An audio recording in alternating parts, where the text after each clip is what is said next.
சர்க்கரை மக்கள் சாப்பிடவே கூடாத 10 காய்கறிகள். அரிசி, கோதுமை இந்த மாதிரி உணவுகள் சாப்பிட்டா சர்க்கரை கூடும், அது உங்களுக்கே தெரியும். ஆனால் காய்கறிகள் சாப்பிட்டா சர்க்கரை கூடுமா? காய்கறிகள் சாப்பிட்டாலும் சர்க்கரை கூடும். சர்க்கரை மக்கள் சாப்பிட வேண்டிய காய்கறிகள் என்னென்ன, தவிர்க்க வேண்டிய காய்கறிகள் என்னென்ன? முன்னாடி எல்லாம் கிளைசிமிக் இண்டெக்ஸ் எவ்வளவு இருக்கு அப்படின்னு பேசிக்கிட்டு இருந்தோம். இப்ப கிளைசிமிக் லோடு அப்படிங்கிறது வந்திருக்கு. நாம ஏற்கனவே வேண்டாம்னு ஒதுக்கின காய்கறிகளை இப்ப அளவோடு சாப்பிடலாம் அப்படின்னு ஆய்வுகள் சொல்லுது. எது பாதுகாப்பான அளவு அப்படிங்கறத இந்த வீடியோல நம்ம பேச போறோம். நான் டாக்டர் மணிவண்ணன், ஸ்ரீ பார்வதி சர்க்கரை நோய் மருத்துவமனை, காரைக்குடி. இந்த வீடியோவை ஸ்கிப் பண்ணாம பாருங்க, சப்ஸ்கிரைப் பண்ணி பாருங்க. Facebookல பாக்குறவங்க லைக் பண்ணுங்க, ஷேர் பண்ணுங்க, ஃபாலோ பண்ணுங்க. எங்களது ஸ்ரீ பார்வதி சர்க்கரை நோய் மருத்துவமனை இதுவரைக்கும் 4800க்கு மேற்பட்ட சர்க்கரை புண்களை குணமாக்கி இருக்கு. இதை பத்தி நீங்க தெரிஞ்சுக்கணும் அப்படின்னா எங்களது ஸ்ரீ பார்வதி ஹாஸ்பிட்டல்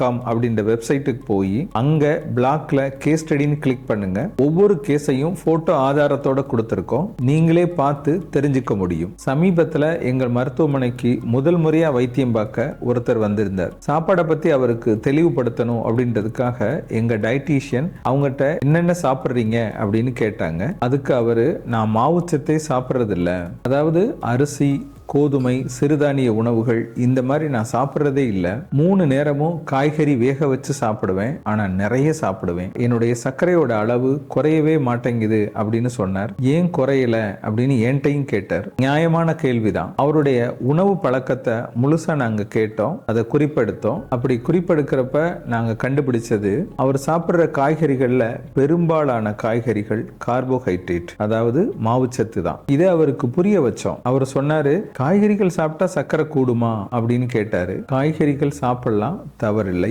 ஆனா எதை சாப்பிடணும், எவ்வளவு சாப்பிடணும் அப்படின்னு ஒரு புரிதலோட சாப்பிடுங்க, சர்க்கரை குறையும் அப்படின்னு அவருக்கு விளக்கமா சொன்னோம். இந்த மாதிரி சாப்பிட்றப்ப முதல்ல காய்கறிகள் சாப்பிடுங்க, அப்புறம் முட்டை, பயிறு வகைகள் இந்த மாதிரி புரதச்சத்து மிக்க உணவுகளை அடுத்து எடுத்துக்கோங்க. அப்புறம் கொஞ்சம் சோறு சாப்பிடுங்க, அதோட மறுபடியும் காய்கறி வச்சு சாப்பிடுங்க. இந்த மாதிரி நீங்க சாப்பிட்டீங்கன்னா உங்களுக்கு ஒரு சமச்சீரான உணவும் கிடைக்கும், பசியும் ஏற்படாது, உடம்புக்கு தேவையான எனர்ஜியும் கிடைக்கும், சர்க்கரையும் கட்டுப்பாட்டுல வரும் அப்படின்னு அவருக்கு புரிய வச்சோம். எந்த உணவா இருந்தாலும் எவ்வளவு சாப்பிடணும் அப்படிங்கிறதும் முக்கியம். இதைத்தான் கிளைசிமிக் லோடு அப்படின்னு மாடர்ன் சயின்ஸ் சொல்லுது. சர்க்கரைக்கு உருளைக்கிழங்கு சாப்பிடக்கூடாது அப்படின்னு சொல்லுவாங்க, ஆனா அதே உருளைக்கிழங்க அளவோடு சாப்பிட்டால் நல்லது அப்படின்னு மாடர்ன் சயின்ஸ் சொல்லுது. கிளைசிமிக் இண்டெக்ஸ்னா அந்த உணவு எவ்வளவு வேகமா சர்க்கரையா மாறுது இதை குறிப்பிடுது. ஆனா கிளைசிமிக் லோடு அப்படிங்கிறது அந்த உணவு எவ்வளவு சாப்பிடலாம் அப்படிங்கிற அளவை சொல்லுது. அதாவது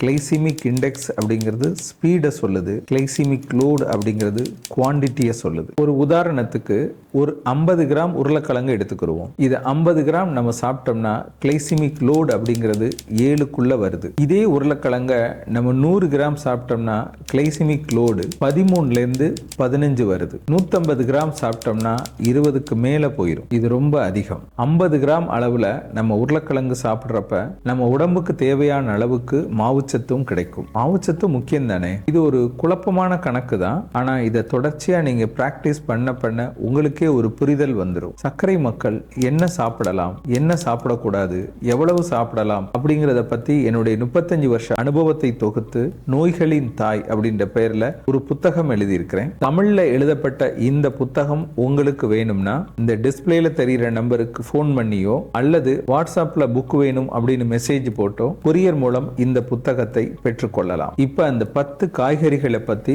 நம்ம பேச போறோம். இந்த காய்கறிகள்ல கிளைசிமிக் லோடு எவ்வளவு இருக்கு, எவ்வளவு சாப்பிடலாம், எதை அவாய்ட் பண்ணலாம் அப்படிங்கறத பத்தி சொல்றேன். இது ஒரு பொதுவான அட்வைஸ் தான். நீங்க என்ன வேலை பாக்குறீங்க, உங்க உடம்புக்கு எவ்வளவு எனர்ஜி வேணும் அப்படிங்கறத உங்க சர்க்கரை மருத்துவர்கிட்ட கேட்டு அதற்கு ஏற்ப உங்க உணவு முறையை திட்டமிட்டு அமைச்சுக்கோங்க. இதுல முதல்ல வர்றது உருளைக்கிழங்கு. உருளைக்கிழங்கோட கிளைசிமிக் இண்டெக்ஸ் 85. இது கிளைசிமிக் லோடு 20க்கு மேல போனா ஆபத்து. இதுல உள்ள ஸ்டார்ச் வேகமா குளுக்கோஸா மாறும், இதை தோலோட சாப்பிட்டா கிளைசிமிக் லோடு குறையும், ஏன்னா அதுல ஃபைபர் இருக்கு. சர்க்கரை மக்கள் இதை அவாய்ட் பண்ணணும் அப்படின்னு இல்லை, தாராளமா சாப்பிடலாம், ஆனா அளவோட சாப்பிடுங்க. எது சாப்பிடக்கூடாது அப்படின்னா உருளைக்கிழங்கு சிப்ஸ், பிரெஞ்ச் ஃப்ரைஸ், எண்ணெயில போட்டு வறுத்து சாப்பிடுறது, இந்த மாதிரி சாப்பிட்றப்ப கலோரி அதிகமாகும், சர்க்கரையோட அளவும் கூடும். ரெண்டாவது சேப்பங்கிழங்கு. இதோட கிளைசிமிக் லோடு 18 20க்குள்ள இருக்கும். Glycaemic index 70 75. இதுல ரொம்ப அடர்த்தியா மாவு சத்து இருக்கும். வேக வச்சது சாப்பிடலாம், குழம்புல போட்டது சாப்பிடலாம், எண்ணெய் குறைவா பொரியல் பண்ணி சாப்பிடலாம். அதிகமான எண்ணெய் விட்டு ரொம்பவும் வறுத்து சாப்பிடக்கூடாது, அளவோடு சாப்பிடலாம். மூணாவது மரவள்ளி கிழங்கு. இது கிளைசிமிக் லோடு அதிகம், இதோட கிளைசிமிக் இண்டெக்ஸும் அதிகம். இது ஃபுல்லா மாவு சத்து தான். முக்கியமா சிப்ஸ் சாப்பிடக்கூடாது. முடிஞ்ச அளவு மரவள்ளி கிழங்க தவிர்க்கிறது நல்லது. இன்னும் உணவை பத்தி உங்களுக்கு சந்தேகம் இருந்தா கமெண்ட்ல கேளுங்க, நான் பதில் சொல்றேன். நான்காவது சேனைக்கிழங்கு. இது கிளைசிமிக் லோடு 13 15 தான் இருக்கும். Glycaemic index 55. இதுல கார்போஹைட்ரேட்டோட அளவு கொஞ்சம் குறைவு. பாயில் பண்ணி சாப்பிட்டுக்கலாம், குழம்புல போட்டு சாப்பிட்டுக்கலாம், எண்ணெயில போட்டு வறுக்க வேண்டாம். இதுல கொஞ்சம் ஃபைபர் இருக்கும், அதனால ஸ்லோவா அப்சர்வ் ஆகும், சர்க்கரையோட அளவு கூடாது. ஐந்தாவது பீட்ரூட். பீட்ரூட்ல கிளைசிமிக் லோடு 5 8க்குள்ள தான் இருக்கும். Glycaemic index 64. இதுல இயற்கையாவே இனிப்பு தன்மை இருக்கும். குறைவான எண்ணெயோட பொரியலுக்கு பயன்படுத்தலாம், குழம்புக்கு பயன்படுத்தலாம். இந்த பீட்ரூட்ல ஃபைபர் இருக்கும். நம்ம ஜூஸா போட்டு சாப்பிட்றப்ப இந்த ஃபைபர் எல்லாம் வெளியேறிடும், அதனால சர்க்கரையோட அளவு அதிகமாகும். அதனால பீட்ரூட் ஜூஸ் வேண்டாம். ஆறாவது கேரட். இதோட கிளைசிமிக் லோடு 3 6 வரைக்கும். Glycaemic index 35 45. கேரட்டை ரொம்பவும் வேக வைக்க வேண்டாம். அப்படி வேக வச்சா ஈஸியா செரிமானம் ஆகி சர்க்கரையோட அளவு உடனே கூடும். ஏழாவது மக்காச்சோளம். இது கிளைசிமிக் லோடு 15 20. Glycaemic index 60 65. இது முழுக்க முழுக்க கார்போஹைட்ரேட் தான். முடிஞ்ச அளவு அவாய்ட் பண்ணுங்க. சாப்பிடணும் அப்படின்னு ஆசை இருந்தா உணவுக்கு பதில் இதை மட்டும் எடுத்துக்கோங்க. அதாவது இன்னைக்கு ரைஸ் சாப்பிடணும், சப்பாத்தி சாப்பிடணும் அப்படின்னா அதுக்கு பதில் இதை சாப்பிட்டுக்கலாம். எட்டாவது பட்டாணி. இதோட கிளைசிமிக் லோடு 8 10. Glycaemic index 22 35. இதுல மாவுச்சத்து மிதமான அளவுல தான் இருக்கு, புரோட்டீன் இருக்கு, ஃபைபர் இருக்கு, அதனால தாராளமா சாப்பிடலாம். ஒன்பதாவது இனிப்பு பூசணி.